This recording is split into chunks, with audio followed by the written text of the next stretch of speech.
Now, Professor, if I can start with you. South Africa has taken a strong stance on digital sovereignty, including a regulation that kept Starlink out of the country. Starlink's owner, Elon Musk, recently made inaccurate comments about a policy in South Africa, which quickly shaped public opinion around the world. Now, let me start by asking, how should governments be thinking about digital sovereignty when a statement from a powerful figure miles away has the ability to shape global markets and perception in our hyper-connected world? Yes, thank you very much. That's a very important question. Well, there's another way to answer it. I've just come across a book I wasn't aware of, which was published in September last year by a Dutch lady called The Tech Coup, basically saying how some of the big techno companies are threatening American democracy and also all our democracy everywhere. So that is an illustration of that. As far as we are concerned as South Africa, we expect Elon Musk, having had the responsibility to grow him up and give him his schooling, to come and bring some of his dollars for investment in South Africa, which we actually need desperately. But it underlines the point that we are saying that, in fact, digital sovereignty is going to be a new battleground. Let's be honest about that. In a number of ways. Firstly, we need to bridge the inequality gap globally on the digital front. If we don't do that, we are going to get less developed countries, in a way, for want of a better term, being recolonized, remaining backwards when the rest of the world is actually advancing.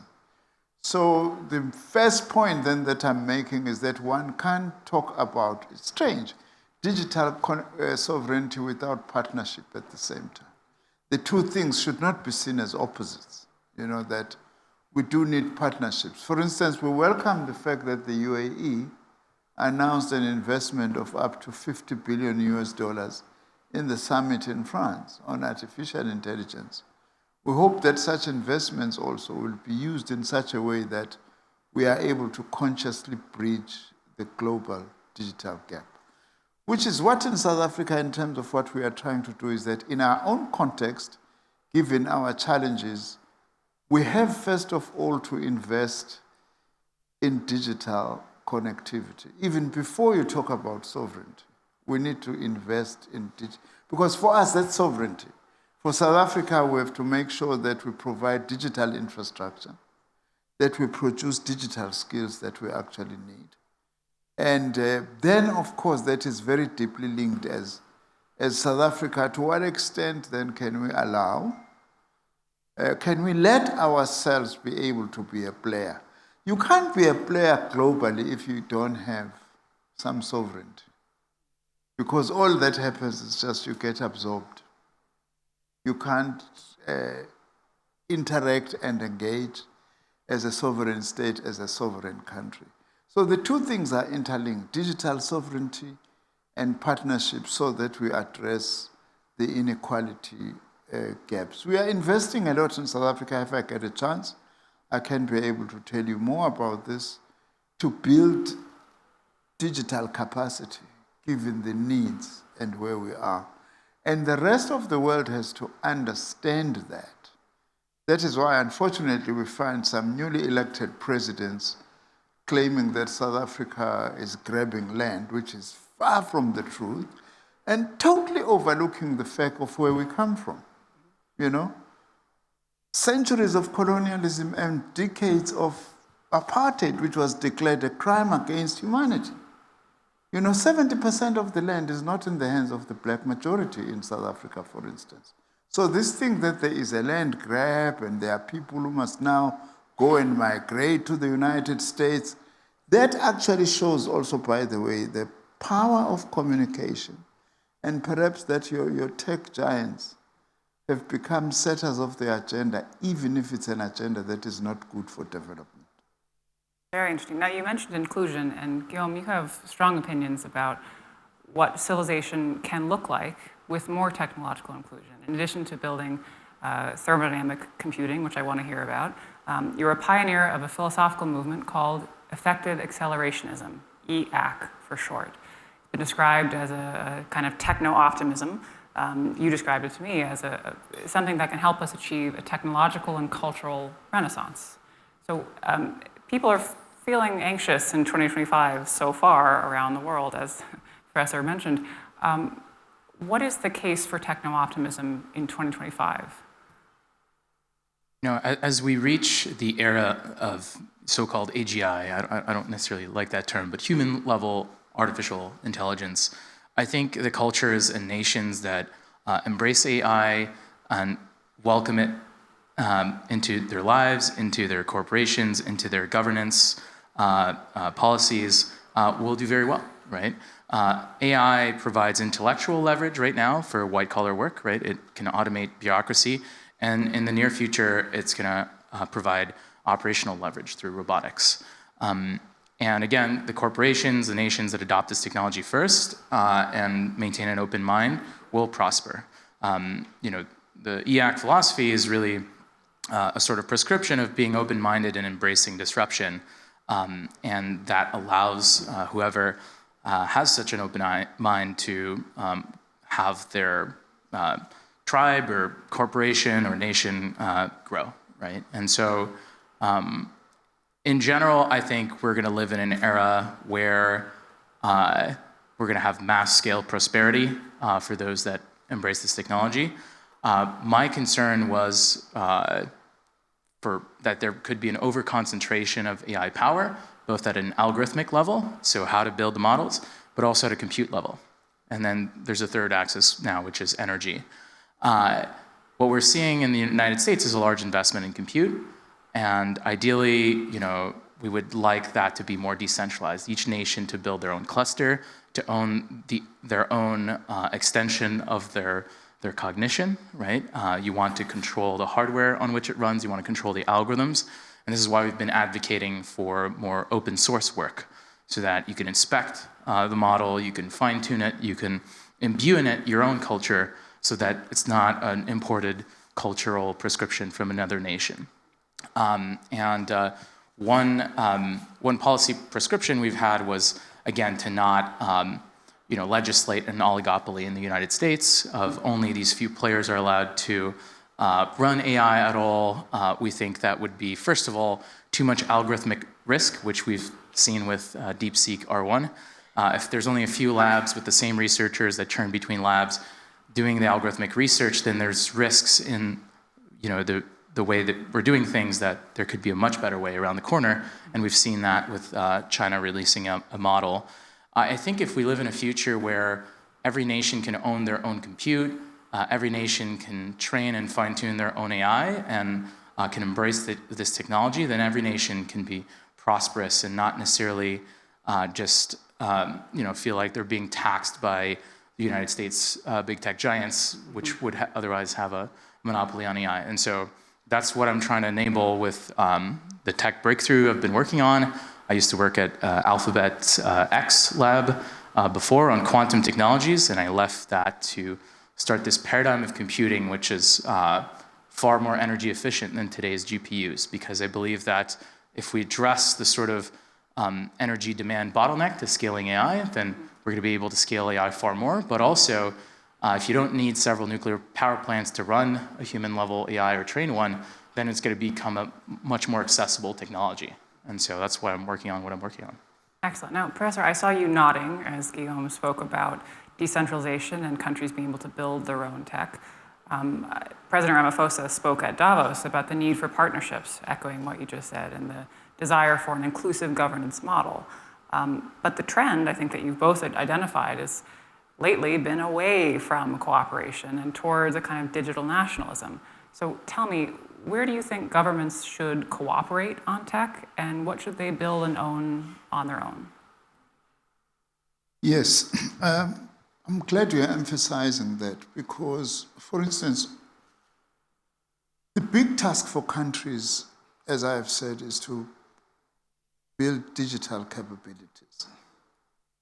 but also we must be aware that not all countries will have the same capacity, and therefore what we need is this partnership that must be there. For instance, in South Africa, we've got a wonderful project which has done very good things, which we call South Africa Connect. We are connecting schools, we are connecting digital connectivity for rural areas, and also ensuring digital connectivity for women, that it's not only men who are actually connected. Youth, focusing on youth. African continent, by the way, 60% of the population is under the age of 25. That's not a disadvantage. If we are able to empower that African youth, it can become not just an African asset, but a global asset. If we can train them, empower them, invest in them in terms of innovation, we can be able to do all those sorts of things. We are also connecting schools, by the way, because also lots of schools in the African continent are nowhere near the real world. People sometimes think we are joking or laughing when we say a rural kid in many African continents, countries, when you talk about a mouse, they think you're talking about a rat, when in fact we are talking about a computer mouse and things like those. So that is very important then that we invest.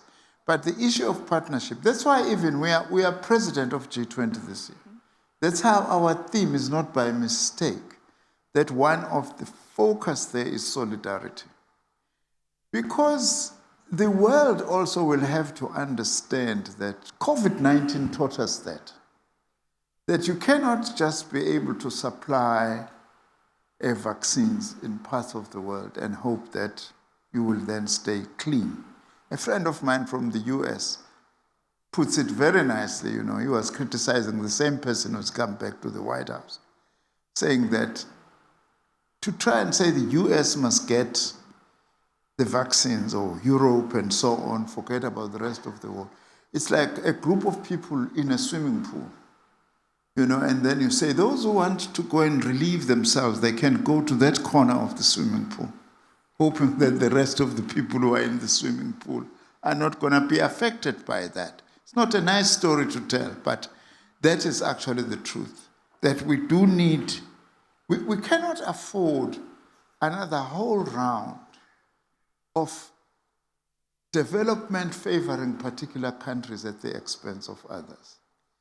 More so also because African continent, many people agree, it's part of the future, It's got huge opportunities for investments from the rest of the world. We can't then leave the continent behind. But we cannot just rely on saying, please come and help us. We must begin to help ourselves. That's why, amongst other things, the heads of state are meeting end of this week in the African Union. One of the programs they're going to be adopting is Science, Technology and Innovation Strategy for Africa, which is the second iteration. To say as a continent, we must also begin to pull ourselves up and to actually say, if we forge partnerships, what is it that we actually need? So it just underlines my point. Sovereignty doesn't mean that you go on your own, but also you can't have meaningful partnerships if you don't have your own sovereignty. You just get swallowed up. And everything ultimately is a systemic risk, as we are all super connected now. Now, as developing countries struggle to close the digital divide, advanced countries are experiencing massive disruption thanks to new technologies. I should mention a known adherent of the EAC philosophy is, of course, a famous South African, Elon Musk, who is perhaps applying some of those principles in his work in the US government now. Guillaume, let me ask, for the advanced economies that are experiencing job displacement and the disruption that will follow as this technology cycle continues, is there a vision in accelerationism for how to mitigate that displacement and that transition, make it easier? I think the thesis of EAC is that any sort of complex system, like a corporation or a nation, really has two options. It can remain static in a changing world, and then inflexible, and eventually it gets disrupted and has a catastrophic failure, or it can remain constantly flexible and then is plastic, and it reshapes itself when there's inbound disruption from the outside. And so those are the choices. Either you ignore novel technologies, you ignore a changing landscape, and you are massively disrupted, or you maintain dynamism throughout every part of your society, from technology, culture, information propagation, free speech, et cetera, and then you are always at the forefront. And so there was a debate over the past couple of years, and I've been part of that debate in the US about, restraining speech, restraining the propagation of information and ideas. Even there was discussion about restraining the ability to share knowledge about how to create these AI systems even. And I think, free speech and open information propagation is one. And the reason for that is fundamental. It is a far more optimal policy, because then you can innovate much faster and there's massive prosperity from that. Disruption can feel scary because, our brains feel anxiety when there's a future that is unknown, that we can't necessarily model with our own brains. But in general, those that are open to risk, that are risk on, capture the upside, right? And so if you're risk off, when there's a lot of potential upside on the table, you'll be left behind. And so this open-mindedness is actually also optimal for the creation of wealth, and that's kind of been the debate I've been part of for the past 2.5 years. And now, obviously, the school of thought is very influential within the US administration. So we'll see what the results are in a few years, but my bet is that the US will do very well, and any other nation that tries to mimic what's happening in the United States may also do very well. Okay, so let's stay on this theme of innovation, because many people believe that Europe is a regulation-first region, and by doing so, they are stifling the very innovation that they need to be able to compete. Where do each of you fall on the appropriate role of government in this moment of innovation? Guillaume, continue. Yeah, I would say, we've had a saying, deregulate, accelerate. It seems like Europe went too far on the spectrum of regulation versus sort of innovation, and in the US, kind of going all in at this point, deregulating as much as possible in order to go faster. In general, as a startup, the more process you have, the more regulation you have to comply with, the more of your capital you got to assign to these processes instead of investing in R&D and innovation, right? I've experimented with having parts of my company in Canada versus the US. In our experience, the US has a much lighter regulatory framework, and that allows us to invest more of our capital into R&D and make much faster progress. And so, sometimes having more regulation and more process can make us feel good, feel safe, feel like we're in control, but really we're killing opportunity by doing so. We're slowing down innovation, and that's probably the last thing nations want. They want to be an attractive place for innovators. They want to be an attractive place for capital and venture capital. And right now, Europe is struggling to compete. The handful of startups that are relevant are really attached to American companies or American venture capital. So, you have DeepMind that's attached to Google, and then you have Mistral, a French company that's backed by Andreessen Horowitz and originally produced its talent in the US. They were part of Meta. And so if it weren't for that, it's not necessarily homegrown talent. I think Europe right now is struggling to have very competitive tech companies, again, because it's too focused on downside protection over upside capture. Really, that's the debate here, right? It's like, are we anxious about the future? The future is uncertain. Are we anxious? Do we want to minimize downside risk and regulate and feel like we're in control? Or do we want to embrace the future, lean into it, and capture some of it, right?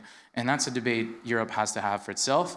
In the US, I think that debate is at least over for the next few years, and we're experimenting with going risk on and going all in on the future. It's hard to think about being risk on if you're in government, Professor, because governments are responsible for keeping everybody safe.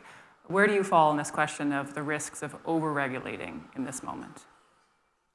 Well, you have to do both. You have to regulate, you also have to encourage innovation. It's not an easy balance. But it's very important to regulate because we mustn't also, by the way, overlook the negative side of new technologies, like AI. The genocide in Gaza is being carried out using artificial intelligence and basically wiping a population and a civilization. So for that reason, it's very important to regulate. I don't see the reason why, for instance, I was saying in the earlier session, we can't accept like trade that you actually need rules that everybody must agree to. Your UN system was an attempt, for instance, another example of global regulation. How do you deal with security matters? How do you deal with wars? How do you deal with conflict? How do you bring about peace? I think that these new technologies, your digital technologies, your AI, which is digitally based, also do require that there is a global framework for regulation. Of course, in specific countries, you may have specific forms and types given the challenges that is actually facing those countries. Otherwise, if you leave that to itself, it's not going to help.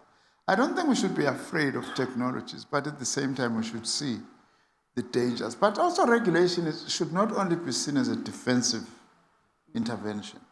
We want to protect certain things. It must also be forward-looking. For instance, you need to regulate in order to promote the participation of women in modern technologies, as I was saying, the participation of Black people, in new technologies and so on.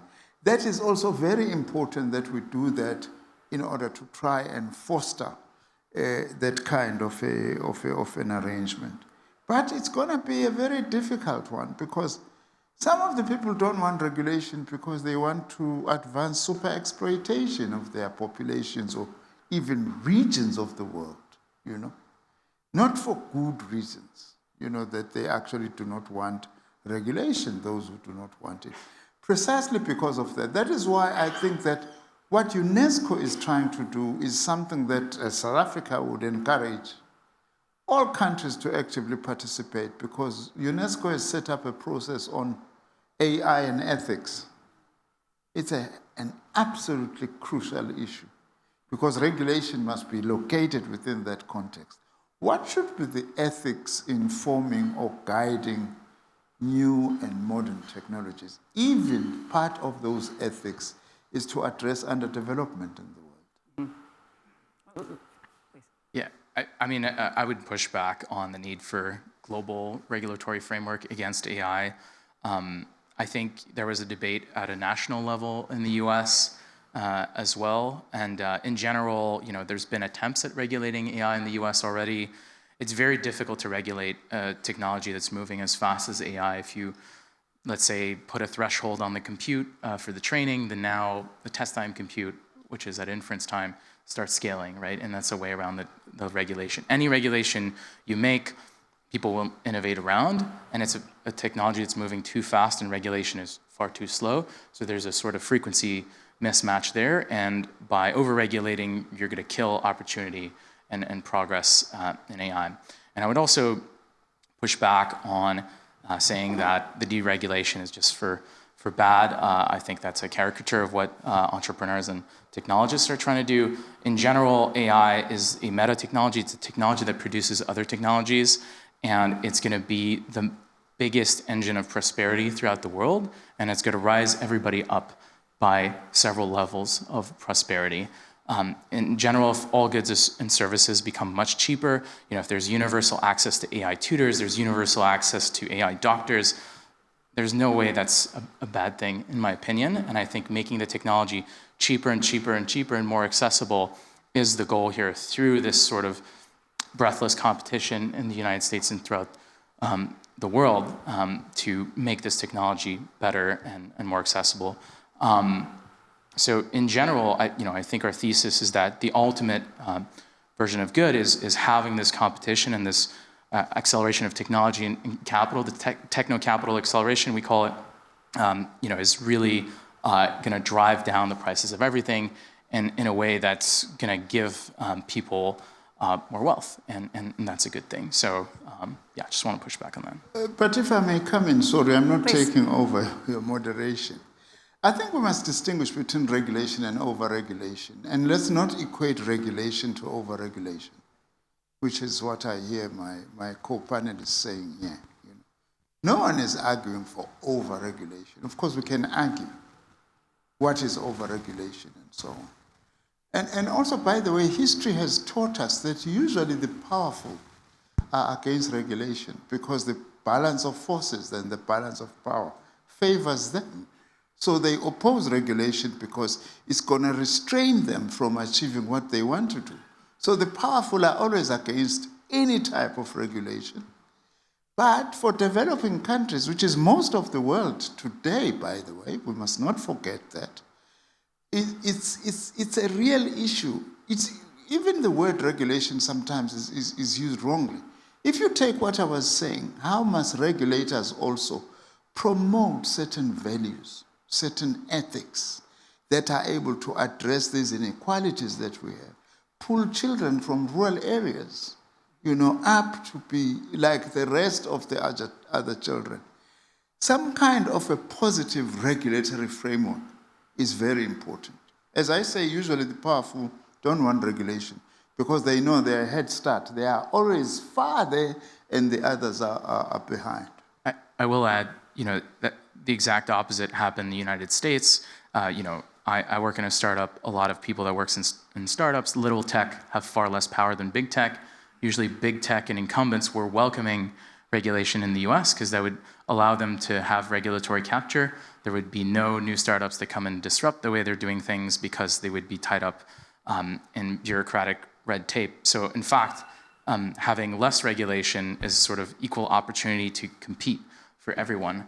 And it does level the playing field. So actually in the US, again, it was the opposite. The very powerful wanted far more regulation on AI, and we're pushing these narratives of AI doom and gloom and the downsides of AI in order to achieve regulatory capture. And the social movement I started exposed that and completely shifted the opinions of tech leaders on this. A fascinating time to be in the space and a complex landscape. I look forward to having this conversation in a year when we'll all be in very different places, I imagine. Thank you to our speakers today. Thank you very much.